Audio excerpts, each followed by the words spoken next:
I've lived in this town all my life.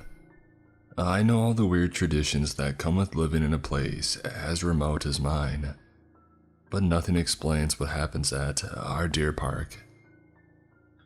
I used to come out here most evenings during the pandemic, park up by the base of the hill overlooking the sanctuary, and just immerse myself in nature. I was always mindful of the distance I had to keep from the deer, particularly during mating season, and it wasn't like the deer didn't know what a car was.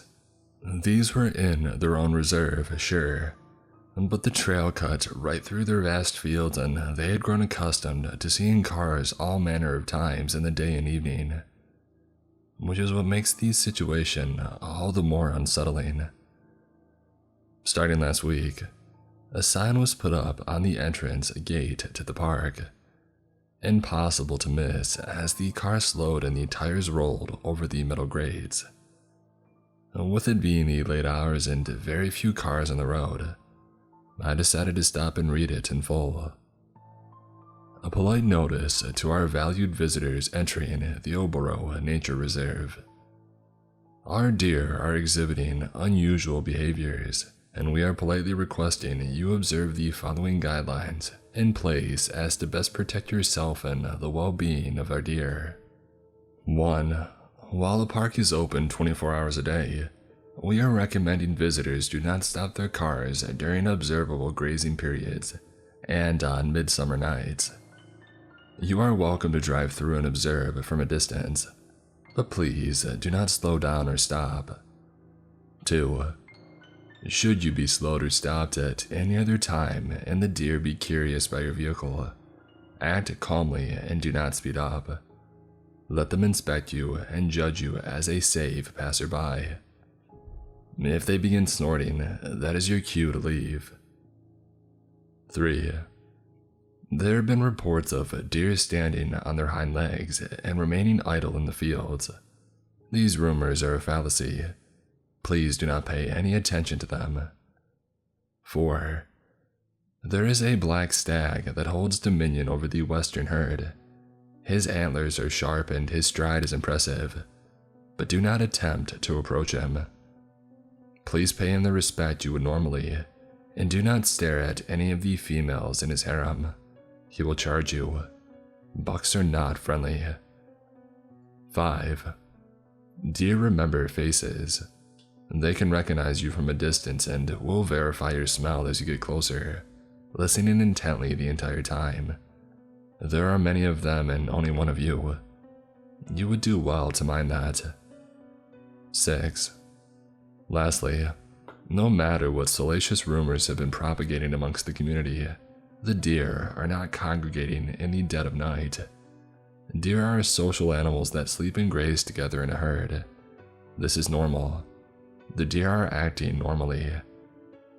Drive safely, keep your doors locked, and have a lovely drive in the Oboro Nature Reserve. Strange, right? The notice wasn't your usual steel sign with carefully embossed wording. Rather, it had been hastily marked up and nailed to the wall adjacent to the welcome sign, as if in a hurry. I had not heard any sorts of rumors around town, and nobody had complained about the deer park. We're a population of maybe 2,000, so it's not hard for word to get about. But still, I had my routine and intended to stick to it. Some of the info was valuable for newcomers. There was indeed a large black buck who paraded the western herd. His name was Jojo, and I fully believed he would attack anyone who outstayed their welcome or got too close. A beautiful specimen of muscle and authority.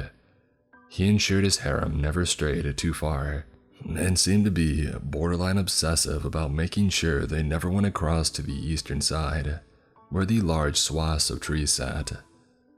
In fact, I had observed him on a couple of occasions actively nudging or ramming younger males away from the split in the road and back to safety.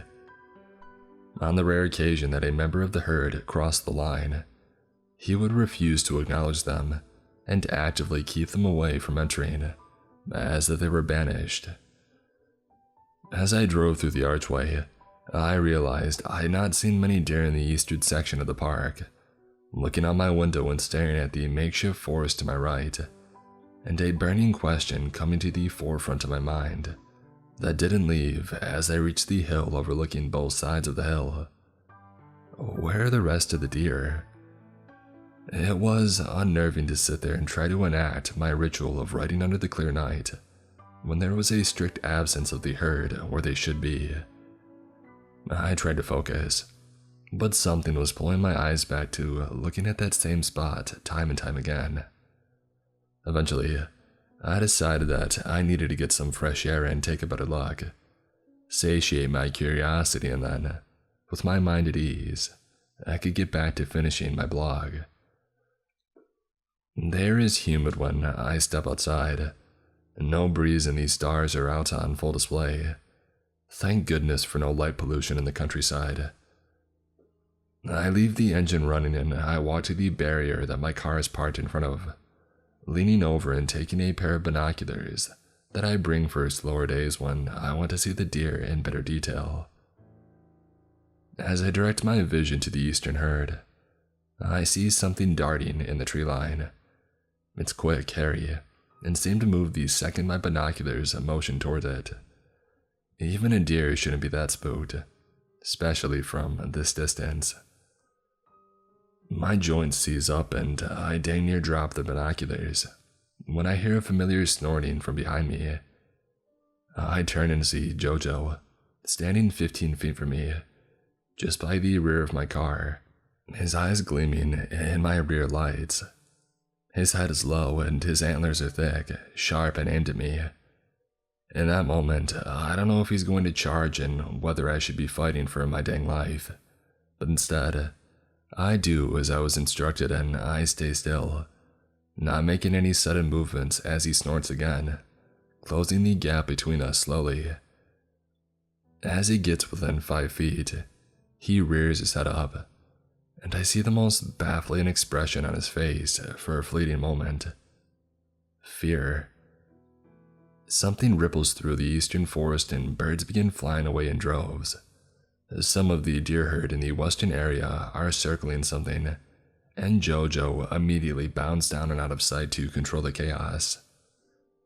I waste no time getting in my car and driving down after them, keeping the doors locked, the window open a crack, and my speed at a decent crawl. As I come along the embankment that connects to the road, I see Jojo running a full sprint towards another deer. He knocks the rival over and contorts the body as it skids across the grass and falls into the trail just ahead of my car. I know I'm not supposed to, but I stop the car and wait. In a choice between breaking the rules and breaking my car, I'll choose the former any day. The western herd deer under Jojo's command are gathering behind him, making horrific shrieks of terror. Jojo strides up and bows his head again in front of the still contorted deer, antlers on full display and dripping with black blood. It was a clear threat. Do not come back here if you value your life. I started wondering how I would safely get this deer out of the way, or if I could mount the grass on the other side and go around it, when I saw something horrific unfold in front of me. The body twisted itself around and the limbs snapped to reset themselves. The head still cracked at an ugly angle, bones sticking out of these sides as it got onto shaking legs. When it screamed, it sounded as if its lungs were filled with blood. A horrible, muted cry of anguish that backed up every other deer but Jojo. I don't know what was keeping this freaking thing standing, but it let its head flop lazily around as it carefully backed away onto the eastern side of the reserve, before bounding into the tree line as if nothing were wrong. My rational mind chalked it up to adrenaline and the instinct to survive, but it was impossible to shake the feeling that something was wrong. I carried on driving as soon as the deer was out of sight, not looking at Jojo or the others as I carried on down the trail. For the remaining few minutes, I felt unseen eyes staring intently at me until I crossed the threshold and back into civilization. I had never been more grateful to see other humans, or my bed. Something about the whole incident just took it out of me. As I slept that night, I dreamed I was a deer alongside Jojo, frolicking in the herd and grazing peacefully. But as I cast my eyes upwards to the sky, a bitter chill in the wind, I saw the moon bathed in an almost purple plume, a strange light cast onto the land and noises rustling from the woods opposite. I don't know how I knew this, but something in me instinctively knew we weren't supposed to go there. I saw shapes begin to emerge from the trees, and that same horrible shriek rang out as I woke up in a sweat. I leaned forward to catch my breath and grab a glass of water. As I changed positions to reach for my nightstand, I swore that I heard the sound of something running up the trail to my house. I was probably still half asleep, but that didn't make it any more unnerving. I decided it would be best to drive out the next night and confront my concerns head on. If I'm not going to sleep soundly, then I should use my time wisely and document what I'm seeing. Maybe pass it on to the rangers in the morning, right? When I drove back out there last night, the atmosphere was vastly different. A mist was enshrouding the trail, and the majority of the deer on the western side huddled together, shaking and staring intently at the other side of the nature reserve. I couldn't see Jojo anywhere. Strange, I thought. Alpha males patrol their herds dutifully. Why wasn't he there? I parked up at my usual spot, and making sure that he wasn't around, I pulled out my binoculars again and stared at the eastern area. The clouds beginning to part as the moon shone through. There was movement all along the tree line as shapes began emerging one by one. I think it took my mind a moment to process what I was seeing. I had finally seen the deer on the eastern side, but they were wrong. Very, very wrong.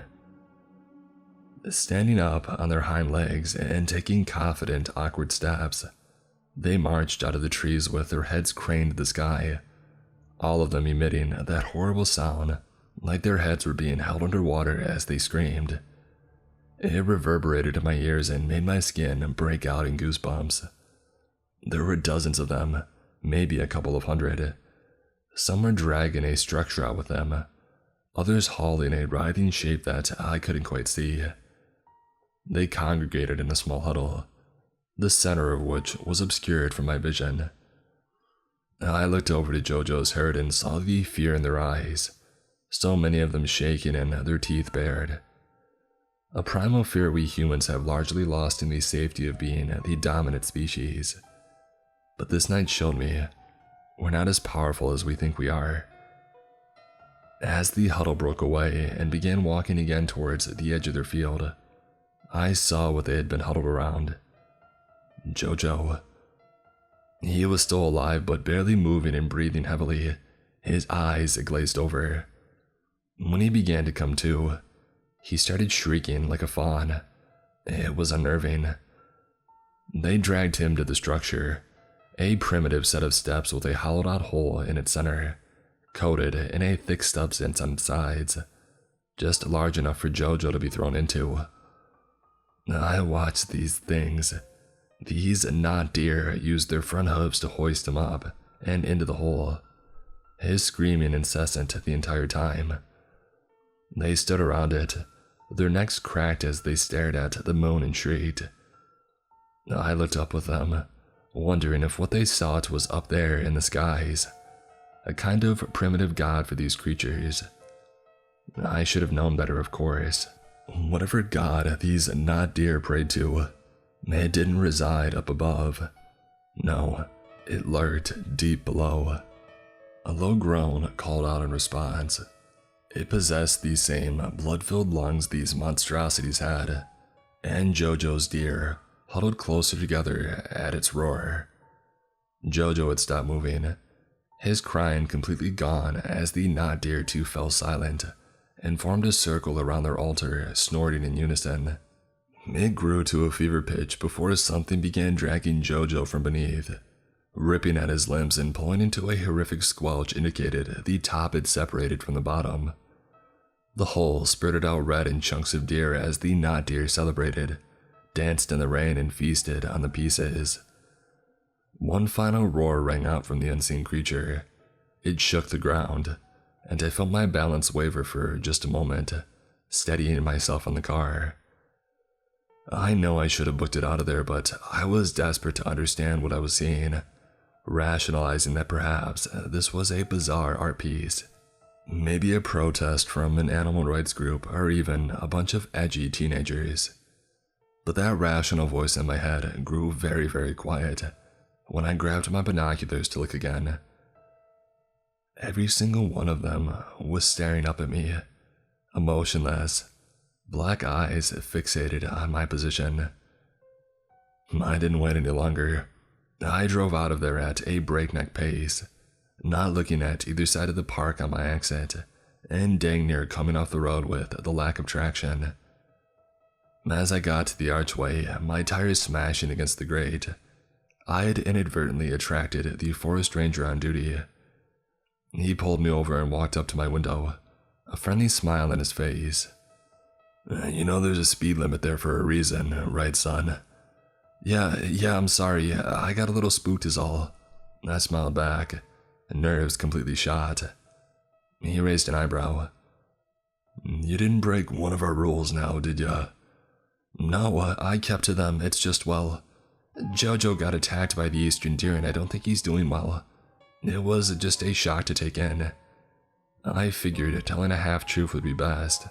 Couldn't exactly say what I thought I had really seen now, could I?" "That's so well. They make their choices carefully. We don't know much, but we do know not to interfere. This is how it's always been. Animals have strange practices, you get how it is. But so long as they didn't look at you, you're fine. Deer remember faces, after all." "Hey, thanks for visiting. Drive safe." He smiled again and tipped his hat before walking off to his station. My blood ran cold and I couldn't get those words out of my head on the entire drive home. But so long as they didn't look at you, you're fine. I've not stepped outside of my house since last night. I live in a remote part of the village, and while I enjoy the privacy, it's been a hotbed for strange noises and unsettling emotions. Everywhere I go in my home, I feel like I'm being watched by those same vacant eyes. What happens now? What happens to those they look at? I can't get their eyes out of my head, and I can't sleep worth anything either. This isn't going to end until I figure out what they want. I wish I had more for you. I wish I could tell you what the not deer were, what they prayed to, why they sacrificed, what the ranger knew. But there's so many unknowables that it makes my head spin. It's just like being deep in the woods. So many twists and turns, you never know which is the right path to take and what danger lurks behind every tree. I don't know what the deer are doing. I don't know what is going on at that park. But if you value your life, you'll stay far, far away from it, and whatever monster they're praying to.